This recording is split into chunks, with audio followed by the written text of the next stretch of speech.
No Direto ao Ponto, sempre às quintas-feiras, a participação do diretor da Fundação Napoleão Hill e Mastermind Rio Grande do Sul, Gustavo Bozetti, que hoje vai falar sobre o tema A Geração Neném, desafios e estratégias para superar obstáculos. Eu acho que a gente começa explicando, talvez para quem não sabe, o que é a Geração Neném. Bom dia, Que Gustavo. é, né? Bom dia, Rita. Bom dia, Ricardo. Bom Bom dia, dia. Josué. Bom dia, queridos ouvintes. A geração neném é aquela geração que, nesse momento, nem estuda, nem trabalha.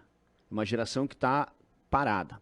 Foi feito um estudo sobre os percentuais da janela etária de 15 a 30 anos e se constatou que aproximadamente 11 milhões de jovens com idades entre 15 e 30 anos não está nem trabalhando, nem estudando, ou seja, a geração nem. Isso corresponde da faixa etária a aproximadamente 25%, ou seja, a cada 4 jovens com idades entre 15 e 30 anos, um não está nem estudando, nem trabalhando. Quais são as consequências disso? E aí eu quero fazer esse início aqui, porque a queixa que eu mais ouvi provavelmente em 2023 de empresários é da baixa qualidade da mão de obra. Com alguns casos inacreditáveis de gente que chegou no ensino médio e que está no programa Jovem Aprendiz e que não consegue compreender a ordem alfabética. É muito grave isso. E nós estamos vivendo um apagão dessa qualificação de mão de obra no momento importante. Por quê?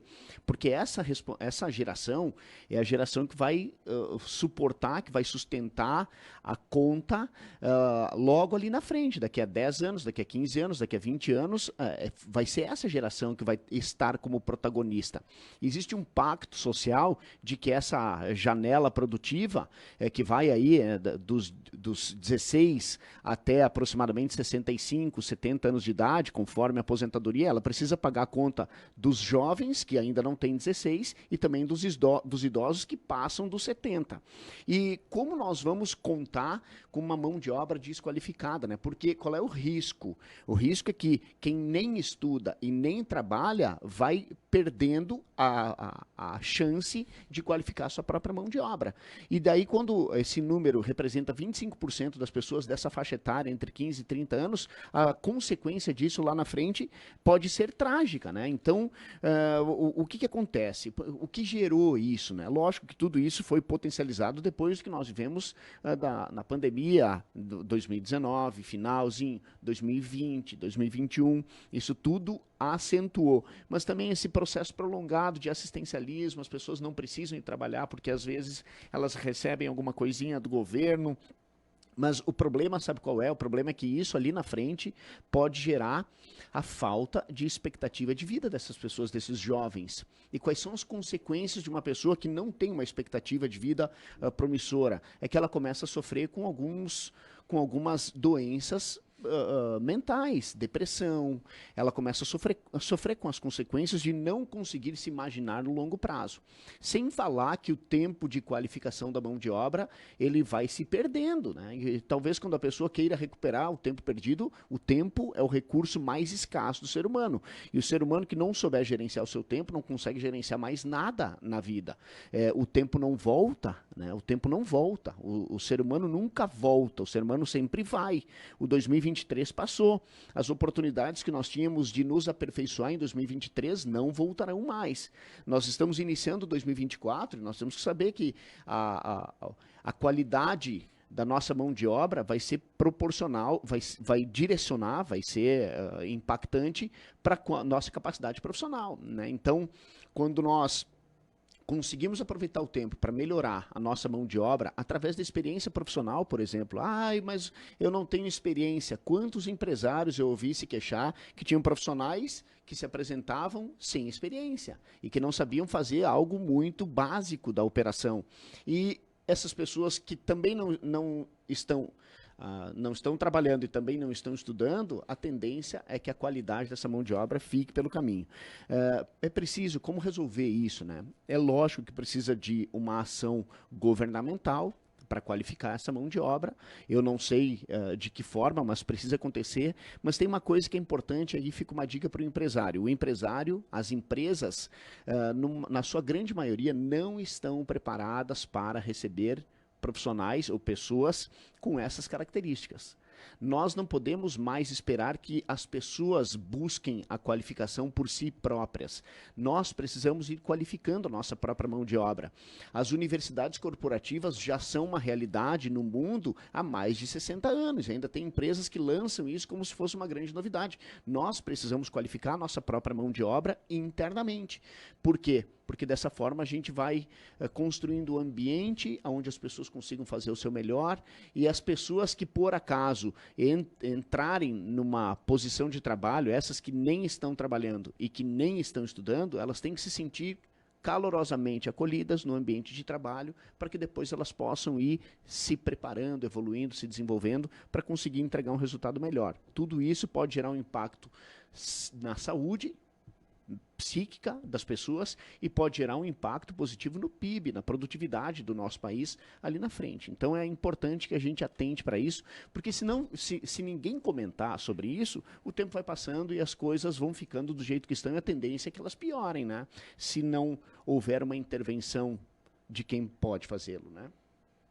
É um assunto muito importante, né, Bozetti? A gente percebe, essa geração aí não é de hoje que se comenta na geração neném. Você fala dos governos, de dar oportunidade para essas pessoas, eu acho que sim, pode melhorar, mas no meu ponto de vista, o principal é a falta de vontade de algumas pessoas. Exato. Porque, vejamos, você pegou de 15 a 30 anos. A pessoa que tem 15 anos, estudar, ela pode estudar. Ela tem o ensino gratuito pelo governo. O governo estadual oferece isso. Então, ela teria como ir para a escola. Por que não está indo para a escola? Se não está trabalhando, pode dar desculpa daqui a pouco, olha, eu tenho que trabalhar para ajudar em casa. É uma outra situação, uma outra realidade. Mas se não está fazendo nenhum nem outro, falta vontade. Outra coisa, o que a gente vê é as pessoas querendo começar no trabalho, ganhando salários muito bons. E muitas vezes sem qualificação. E acham que, não, eu vou trabalhar lá, eu quero sair ganhando bem. Se é para trabalhar por esse valor aqui, eu não vou. E aí fica sem trabalhar e sem estudar. E outro ponto importante que você destacou é a questão dos benefícios. Infelizmente, tem muita gente no nosso país que se contenta em ganhar esses subsídios, esses valores que são baixos por parte do governo, e a gente sabe que não é uma nem outra família que pensam, infelizmente, em até ter mais filhos para ganhar mais benefícios do governo. É uma coisa assim que acontece aqui no Brasil, e a gente sabe que acontece. Então, enquanto não mudar essa mentalidade, ok, o governo tem que fazer a sua parte, tem que ter outras oportunidades, mas enquanto as pessoas não quiserem, por elas mesmas, vencerem na vida, é difícil. Então, tem que bastante coisa mudar e esse dado, ele preocupa. E o cara não saber a questão alfabética saindo do ensino médio, por favor, né, gente? Eu escutei isso de uma empresária alguns meses atrás, que disse que toda vez que tinha que separar um arquivo para colocar em ordem alfabética, a pessoa colocava um computador embaixo do braço e a empresária perguntou, mas por que você leva o computador? E ela disse, porque eu não sei a ordem alfabética. Jovem aprendiz. Falaste sobre, Ricardo, algumas pessoas que também, com gravidez precoce, têm que ficar em casa cuidando da família. Inevitavelmente isso vai acontecer, mas tem que cuidar com o tamanho do percentual de situações como essas. Uma porta de saída dos programas de assistência talvez também seja uma boa saída. A pessoa pode ficar recebendo algo do governo, mas enquanto se qualifica sua mão de obra. E ela tem um prazo, um ponto limite para que ela possa sair, talvez seja a grande dica. Uma outra dica importante, mas sem sombra de dúvidas, a falta de motivação e de ambição das pessoas é o pior, né? É o que mais machuca, saber que as pessoas não têm uma perspectiva de vida otimista, promissora, de chegar no dia de amanhã um pouco melhor do que foram hoje. Então, isso para todos nós, as pessoas precisam compreender que isso faz mal para a sua própria vida. As pessoas precisam ter um objetivo na vida. Tem um autor chamado Viktor Frankl que fala sobre a logoterapia, que é quando as pessoas conseguem construir um cenário futuro promissor e elas suportam as adversidades do momento presente com mais força, né? As pessoas que têm um futuro promissor atravessam as adversidades do dia a dia com mais força, com mais vigor. Então, precisamos pensar sobre isso e volto a repetir.